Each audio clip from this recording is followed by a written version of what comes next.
Hey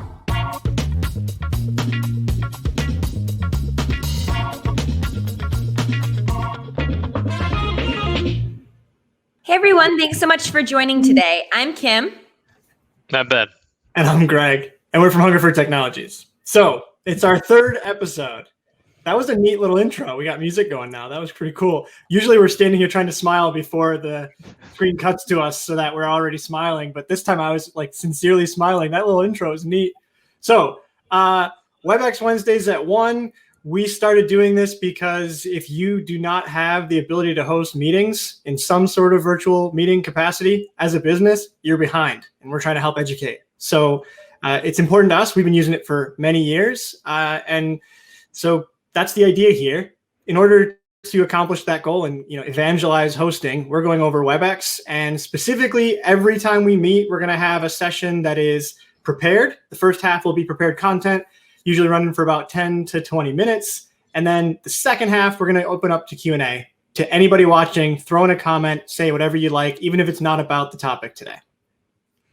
We want this to be interactive, like Greg said, so make sure to comment. But in order to comment, if you're watching on our website, you're going to need a Twitch account. If you're watching via Facebook, you'll need to be logged in on Facebook. And if you're watching on YouTube, you need to actually be logged into YouTube to make sure we get your comment. Otherwise, feel free to email us at info@hungerford.tech, and we'll make sure to answer your question. And if you don't log in, you can still watch, right? Yes. Yeah, just can't comment. So if you want to comment, you have to log in. Cool. So our roles today, Ben, you're going to be doing the heavy lifting on the demonstration of the stuff that we're going through. I'm going to be poking at questions. Kim, you're watching the Q&A, and everybody out there watching, your job is to throw some comments in. Don't wait till the end. Let's do it, Ben. Yeah, so today we're going to go over advanced screen sharing. So we're trying to just kind of bite-size bits for everyone. So what I'm going to do is I'm going to share my screen here, and then we're going to get into it.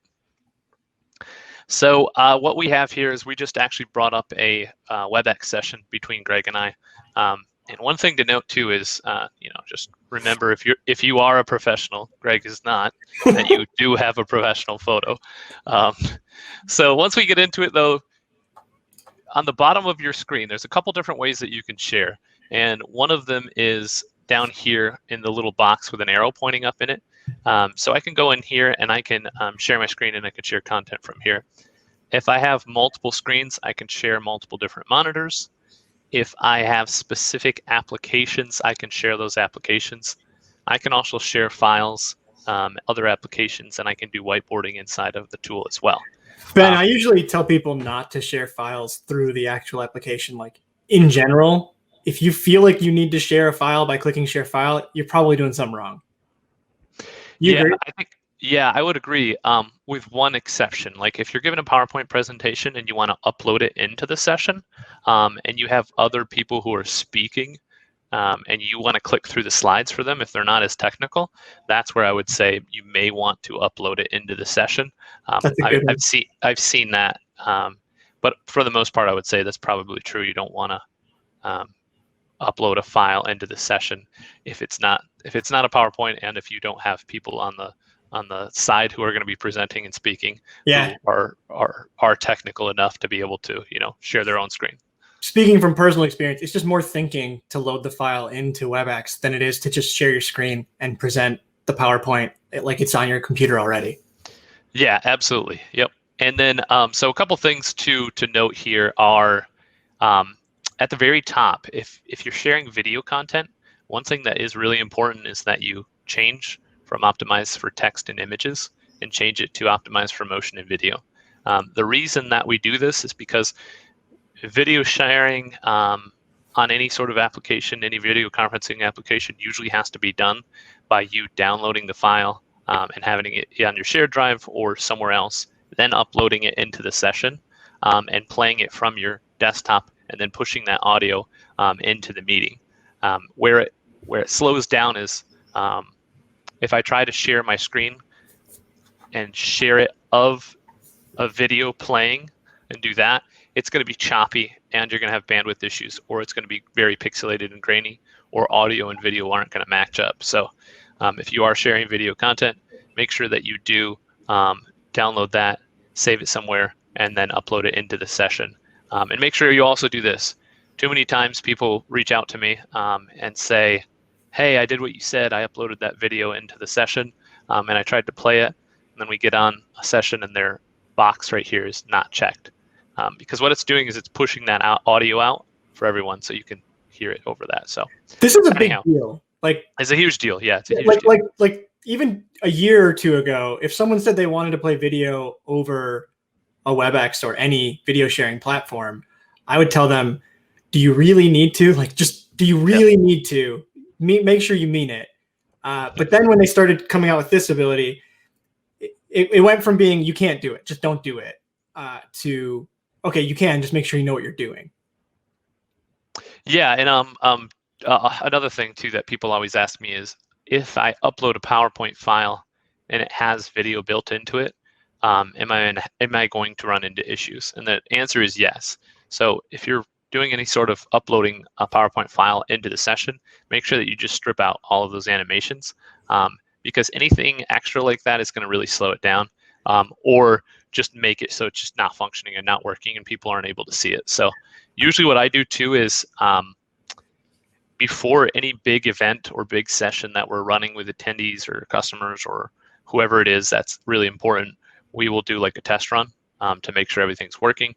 So I always encourage people to do a test run of your event. You don't have to go through the full hour or however long it is. Just make sure that people's audio works, make sure that their video is able to be turned on, make sure you're able to share the content that you need to share, make sure all of those pieces are working. So Ben, I'm going to jump on that again. One more thing. Yeah.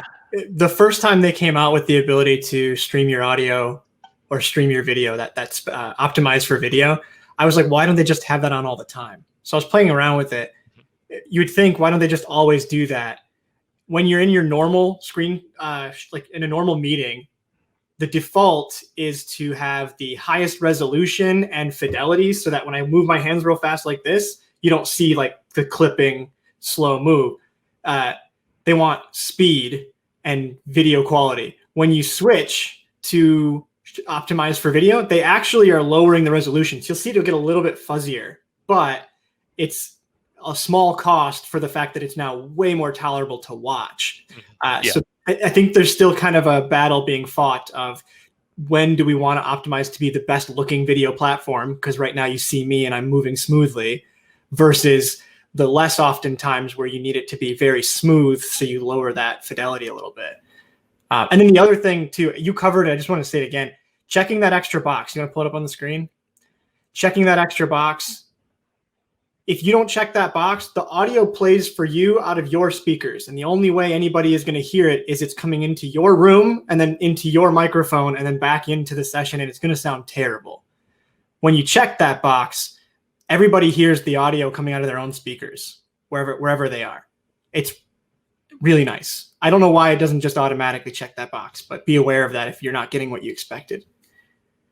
Yeah, and another thing too, to compound on what Greg's saying here is, this, when you're sharing video, people who are on their mobile devices, a lot of times they're not actually going to hear the audio that's being pushed out because they need to have their speakers on an actual computer turned on, and it's pushing it out over their computer, and it's just this way for motion and video. So a lot of times too, like, this is a work in progress as far as video sharing, and in the next year or next couple of years, it's going to get way better and the technology will improve. And most likely too, as people's internet speeds hopefully become better, I'm hoping better. It's not something I think people should have to think about. There should be a way for it to just figure itself out. Yeah. Okay, cool. So what I'm going to do here is I'm going to share my screen. If I share my screen, we're going to kind of flip back and forth and show you what it looks like between my view and Greg's view. So if you notice right here, it's basically going to pop down a little video of the other participants. A lot it's of times not a video right now because I have my video off in the meeting, but it's my professional photo, as you mentioned. Yeah. Greg's professional photo. So it's going to pull up this little box. A lot of times what I do is I move it all the way off my screen. So that when I'm in a meeting, it doesn't pop up when I'm sharing this. And I usually share the same screen every time. So now when I start meetings, it's off my screen and it's not in the middle when I'm sharing it. I can also minimize it by clicking on the little arrow here so that it goes into a smaller box, and I can move it off to the side. Usually what I prefer is if you do have multiple screens, is just move it off the screen. You can also see in this image how Greg's connected to his computer. He's using computer audio. He's also connected, and he has his microphone muted right now. So I'm going to move that out of the way here. And then from Greg's point of view, if we switch to his side, you can see what he sees as an attendee. I want to interrupt inside real the quick session. too. Ben, you shared with Optimized for video playback, and because of the way that this text comes through is almost hard enough to read that I can't even see it. I don't know if it shows that way. That answers the thing I was bringing up of why wouldn't you just always optimize for video? That's why. If you're trying to share text, the resolution doesn't come through. It can be unreadable. There, perfect. That's a great example. Yeah, and we didn't even do that on purpose. That was on intentional. So, how about that? Web experts. So anyhow, yeah. So you can see the difference between the two. So like from my side and then what Greg sees on his side, there's two different things. So if we switch back to my view here, what we're going to see is inside of the session, a lot of times people ask me the question of, hey, I don't want my email or my chat popping up on the window when I'm sharing it, which is a very valid question. Especially if you have someone saying something about like, hey, look at Martha's hair, it looks terrible, and you don't want that popping up when you're sharing your screen. So the way that you can get around that is actually sharing a specific application. So what I'm going to do is I'm just going to share an Excel document. So we're going to click on this. And then the nice thing is I can see whatever I'm sharing in this Excel document. If I brought something else onto the screen here, it's not going to share that.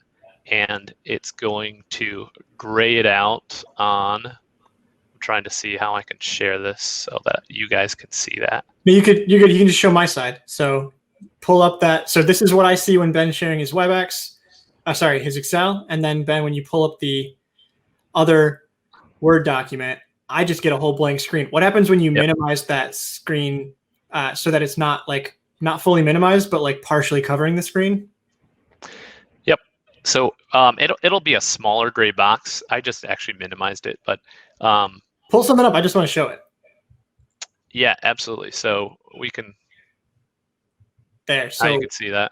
So that's like a smaller window inside of a window. So basically anything you pull up in front of your view, it's going to get that little cross-check gray blockout thing. Yep, you got it. Yeah, okay. All right, so that's the nice thing is, so if you're getting email pop-ups or if you are getting a chat message pop-up inside of your session, we've all been on those calls where someone sends you something that shouldn't be displayed. So if you want to get around that, you can share your specific application instead of actually sharing your full screen. I have customers who meet and have sensitive data that is in one screen that they don't want their customer to see. And then they have presentation data on the other screen, and they don't want to accidentally let their customer see the thing they're not supposed to see. So they only share the presentation stuff, and they specifically just share that application. Yep. Yeah, it's a game changer, especially if you're worried about things popping up on your screen that you don't want other people to see. All right, so the last thing that I'm going to talk about here too is, well, a couple of things here. If I can also share from up here, and the differences here are I can share specific content. I can share my web browser, or I can share my meeting window. So sharing my meeting window basically shows Greg as the attendee what it looks like from my view as the host. So if we switch back to Greg, it should mirror pretty much the exact same thing as what I'm sharing right here.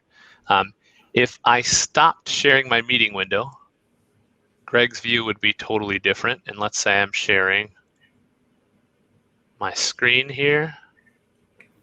So I get a cross checkerboard pattern over top of the stuff that you see that I'm not supposed to see.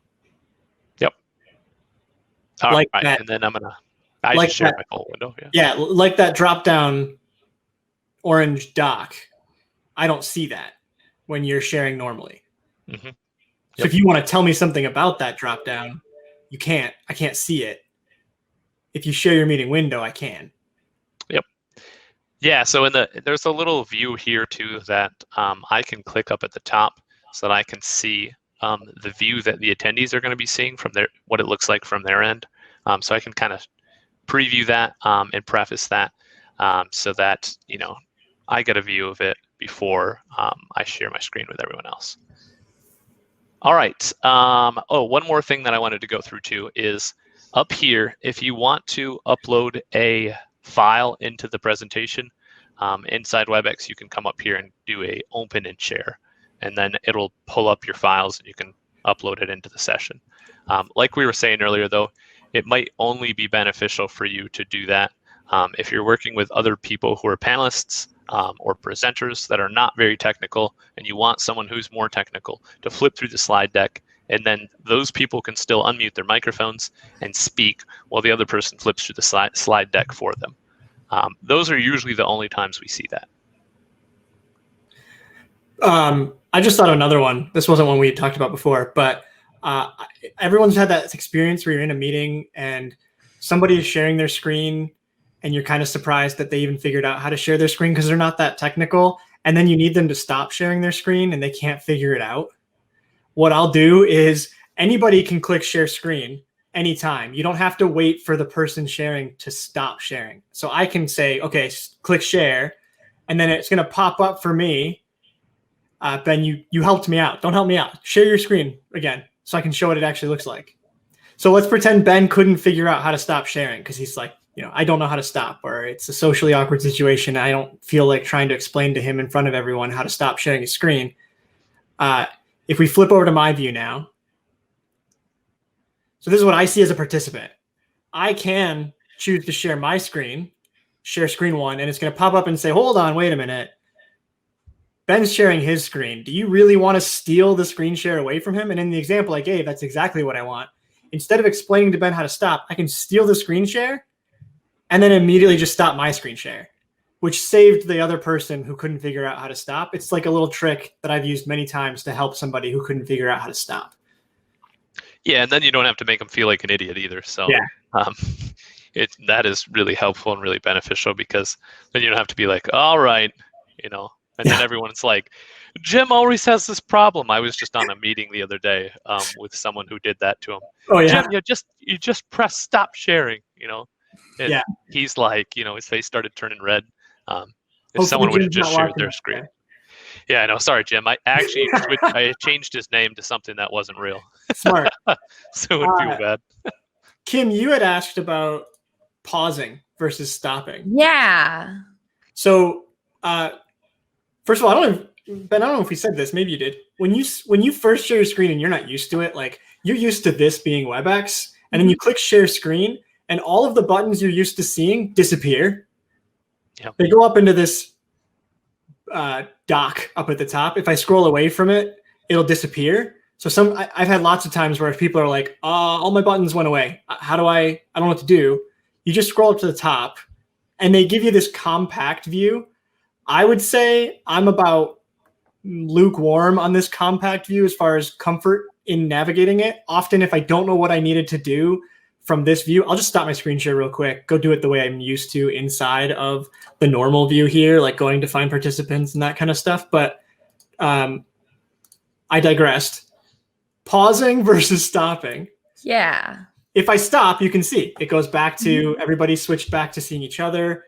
If I am in a meeting where I'm the one sharing my screen, maybe I'm taking notes or I have the Excel that everyone's looking at, and the conversation starts to wander and people are talking about some other stuff and I get something that I want to take care of real quick, but I don't want to disrupt the view. So you guys can see our website in the background. If I click pause, what's showing on this screen will continue to show to Ben, the participant, or the person watching. I can then go open up a calculator, and if we flip over to Ben's view, Ben's continuing to see what was on the screen when I hit pause. He doesn't see The that I'm grayed out blocks or switching over to answer an instant message or quick calculating. Maybe they're talking about math and I don't want to admit that I can't calculate 2 times 2. So I pulled my calculator up secretly real quick. And then I can just, 2 + 2, yeah. And then if we flip back over to my view, I can just scroll back up and then unpause, resume. And now Ben's side continues to see this again. I only recently started using this, and now that I've gotten comfortable with it, I use it all the time. Yeah, one thing I would say too about that, Greg, is just be careful making sure that you are on pause. That's a really good point. I've seen other people who thought they were on pause and just brought something up, and then like their mic's muted, you can see them laughing. Like obviously it shouldn't be brought up on the screen for everyone to see. And then you see them like realize it, face immediately starting to turn red, scrambling to like pause it or stop sharing. Nobody wants to accidentally stop. Nobody wants to accidentally Zoom bomb themselves. Yeah. It's usually just some like funny gift that someone else sent them, So that's the danger of pausing, is just you want to be careful that you actually are paused and that people aren't able to see what you're doing when you're on pause. So that was a good run through of advanced screen sharing. Do we miss anything else that we were planning on? You know what? I mean, there are a lot of things. It's such a small portion of what you can do in Webex. So I'm sure there's something that we did miss, but sure. Yeah, I mean, if anyone has any questions, we're happy to. Yeah, I think we're ready right now. Let's flip over to the second half. That's our prepared content. So Q&A is open. If you guys have questions, go ahead and pop them in. If there's anything we didn't answer that you wanted to have covered with screen sharing, or if there's anything else you want to talk about, even if it's not specific to today's topic, go ahead and pop it in the Q&A. As I've said on the other episodes, if we don't have any Q&A, that's fine. We'll have another session with prepared content next week, so that'll be easy enough. Looks like it's going to be a quiet week this week. It's okay. It'll give us some time to prep for our next episode. I think we'll give it another 30 seconds. That's what I was going to say. If you do have questions that you think of and you want to ask them, instead of waiting until the next session, shoot us an email. Kim, what's our email address for that? info@hungerford.tech. All right. And what gets me on that one all the time is it's not .com, it's .tech. TECH. Yep. All right. We did have a question come in on an email that was asking about if I am hosting a meeting and I need to leave and I transfer the host rights to someone else, does that transfer to them and their meeting room? So like Ben, you and I are both host capable. If we're both in the meeting and I leave my meeting room and send you the host rights, did we all just move to your personal meeting room? And the answer is no. Yeah. Which I've gotten that question a lot. The one on this that was interesting though is the follow-up was if I'm leaving my personal meeting room and letting you can take over as the host, we stay in my personal meeting room. Mm-hmm. What if I want to then go host another meeting in my personal meeting room? Can I host? And the answer to that is no. That room is a room.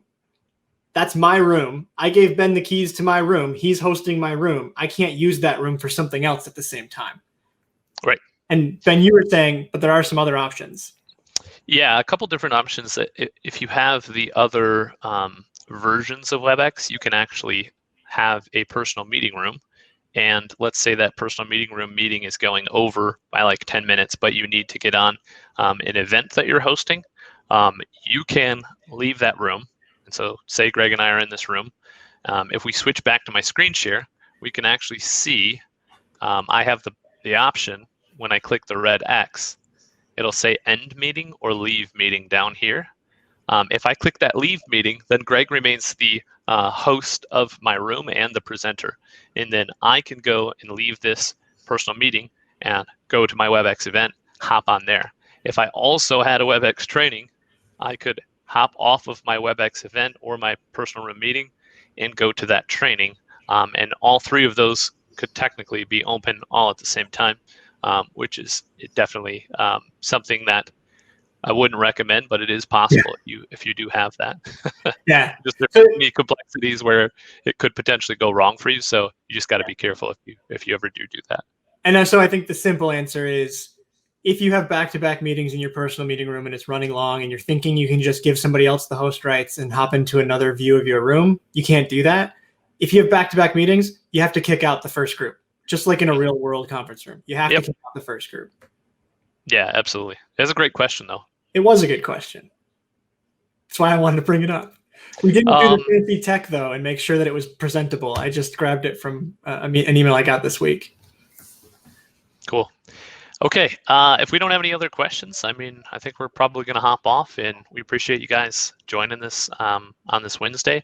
If you do have any other questions, even if they're unrelated to screen sharing, and you think of them, just shoot us an email at info@hungerford.tech, and we'll be happy to answer it there.